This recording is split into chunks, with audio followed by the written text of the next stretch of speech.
Night in the Woods is one of those games that you think about long after you finished it. Something changes within you once the credits roll, and you reflect a lot upon your experiences. Alongside that, you're left scratching your head about what the heck actually just happened, because it's a lot to process. In the last video, which I highly recommend watching before we dive into this one, we covered a lot of interesting things. Once again, we'll be diving into Spoilerland again, so just a warning before proceeding. This will be part 2 in our journey through the woods. So I hope you're ready for another trip into the Darklands.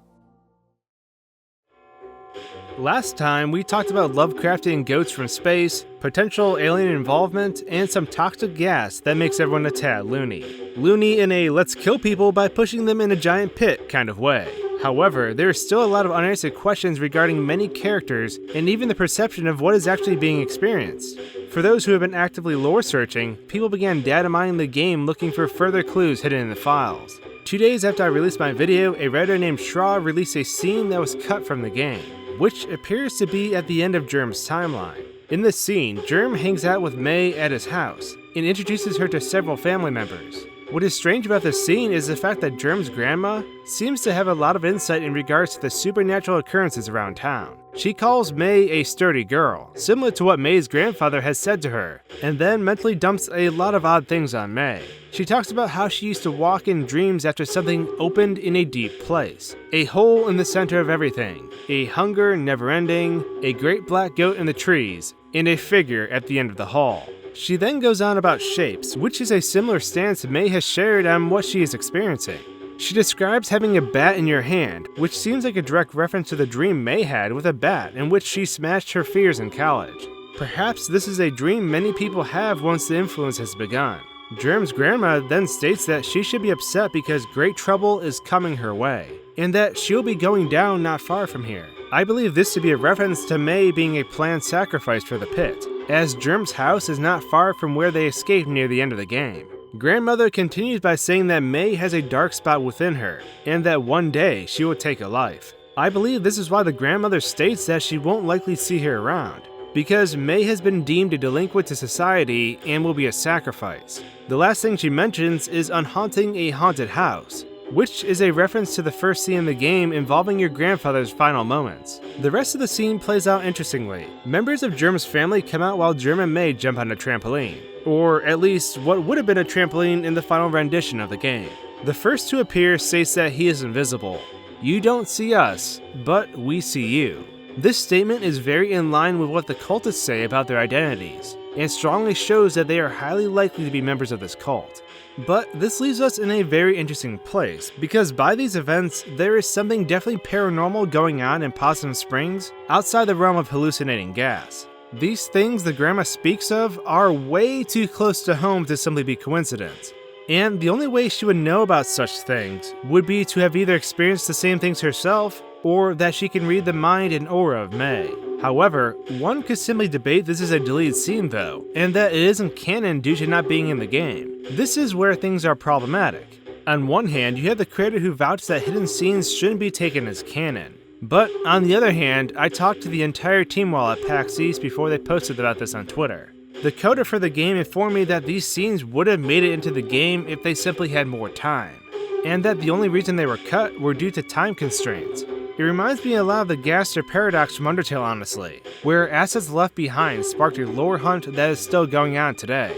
In terms of establishing lore though, it should be known that it exists, but whether to follow it as an additional source for the truth is up in the air.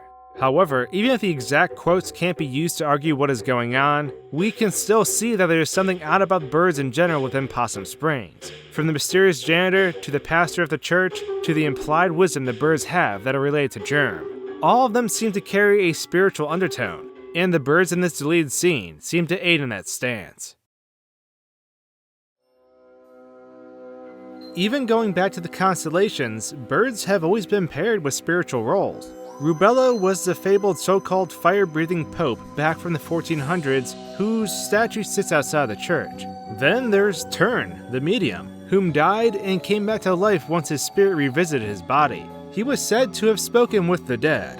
Oh, and interesting side note here, but based on this constellation, it appears that Turn also was seeing the shapes that Mae described. thought that was worth pointing out, as you can see various triangles, squares, and circles drawn before his eyes. But of all the birds in the game, the most odd is the janitor whom you encounter immediately at the start. Now, this janitor seems to know quite a lot about what is going on behind the scenes. He also tends to work at many establishments, or is more so a janitor for hire, as he fixes the door at the bus station and apparently at the hospital as well. After his first encounter at the start of the game, you don't see him again until you're halfway through it. He reappears during the Harfest play, and shares some mysterious lines of dialogue that catch Mae off guard. He mentions unhaunting a place, which is also in line with what Germ's grandmother says in this deleted scene. Alongside this, your grandfather says that their house is haunted at the start of the game before he dies as well. Further along in the conversation, he claims to be the god of the forest, and although he may be acting out his role in the play, it comes off as hinting at more. He imparts wisdom saying that we begin and end at night in the woods, and to beware of ghosts. Fast forward to after Mae falls, and upon the janitor entering the room of the church, the scene transitions over to the hospital. This scene is weird because no one notices the janitor until he speaks up in the hospital room, and then they ask who he is. He states he's supposed to be fixing a door, and that Mae will be fine for at least today before he wanders off. Some may argue that him entering the church was simply a transition effect foreshadowing him speaking at the hospital. But in my eyes, I sort of feel like he showed up to survey the situation. He arrives at the church, and as the screen changes, all the colors of the characters are tinted to hospital lighting. I feel this was done on purpose as a way to hint at his peculiar nature. Lastly, at the end of the game, he mentions that he feels as old as the trees around him sometimes, and Mae states that she'll see him around, in which he replies, "Not if I see you first, Mae." Mae finds it odd because she never gave him her name, but it's possible that he heard it around town as well.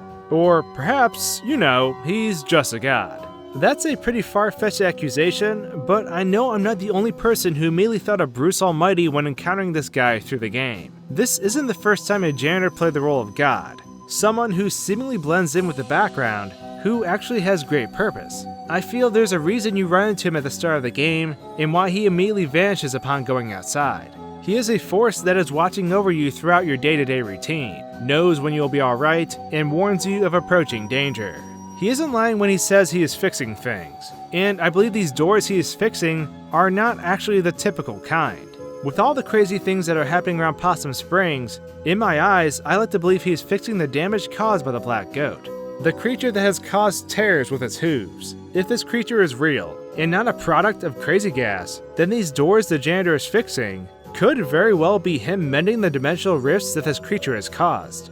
He is restoring balance in a sense to the land, and trying to prevent it from further slipping into chaos. As a god or higher being though, he can only get involved so much, as everyone in the town still retains an element of free will.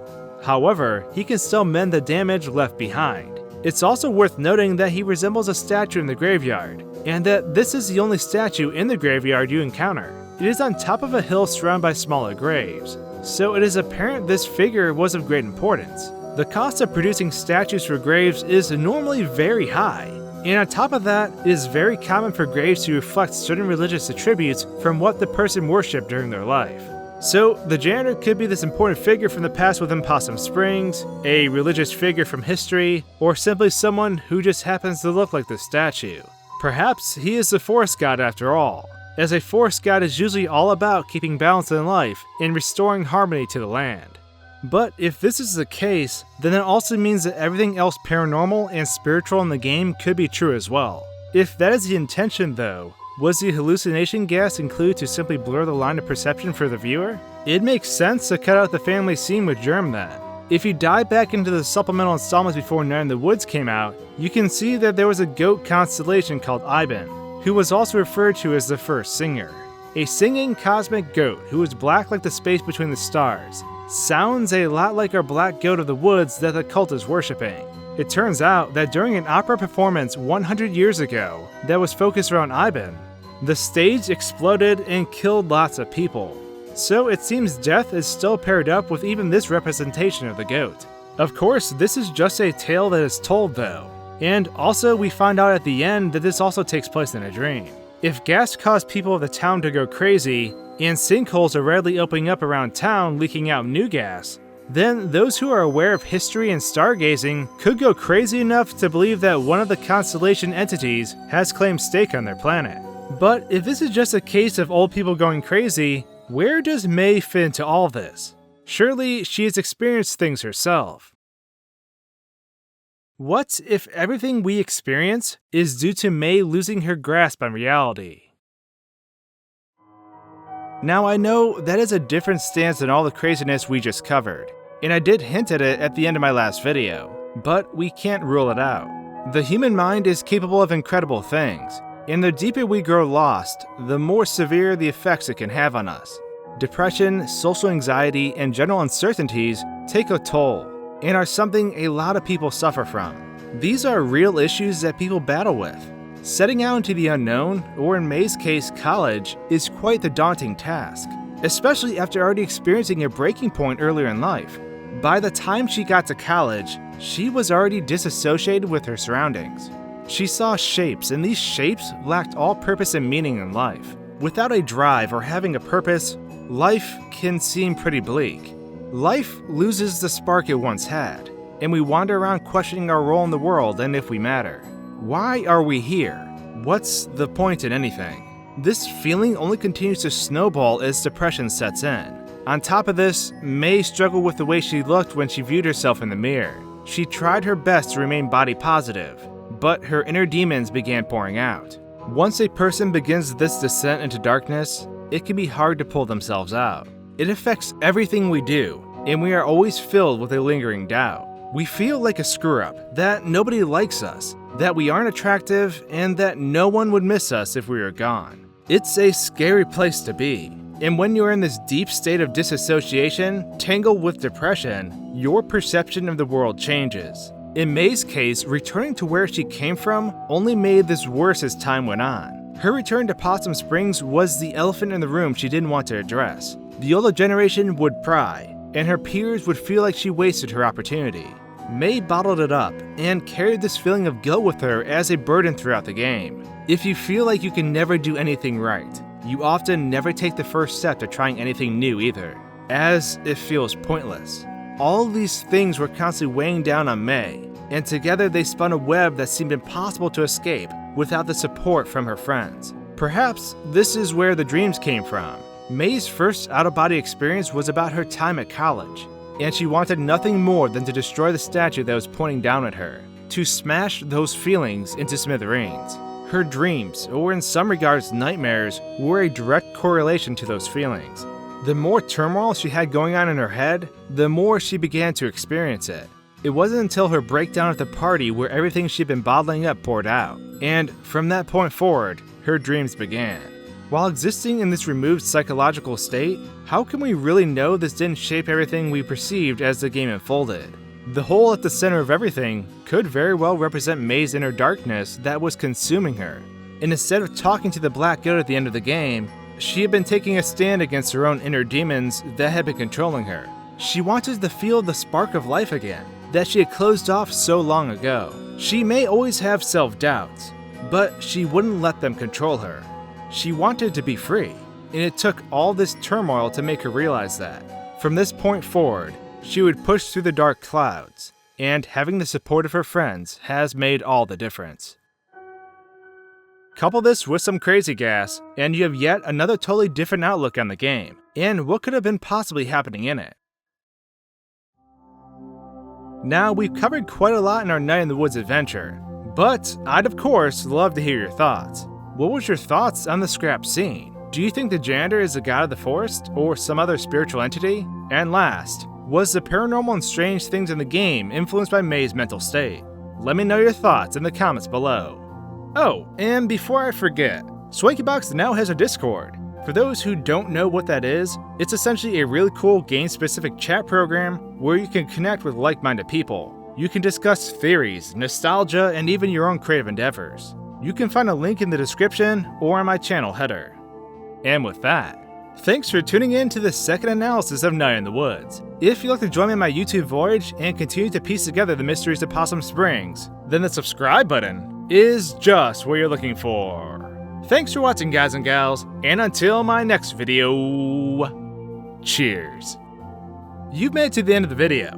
But wait, your quest isn't over yet. If you like this video, I highly recommend checking out some of my other videos below. Or you can swing over to my new channel to see what's going on over there. There's a slew of other videos on my channel too. So regardless, I hope you enjoy.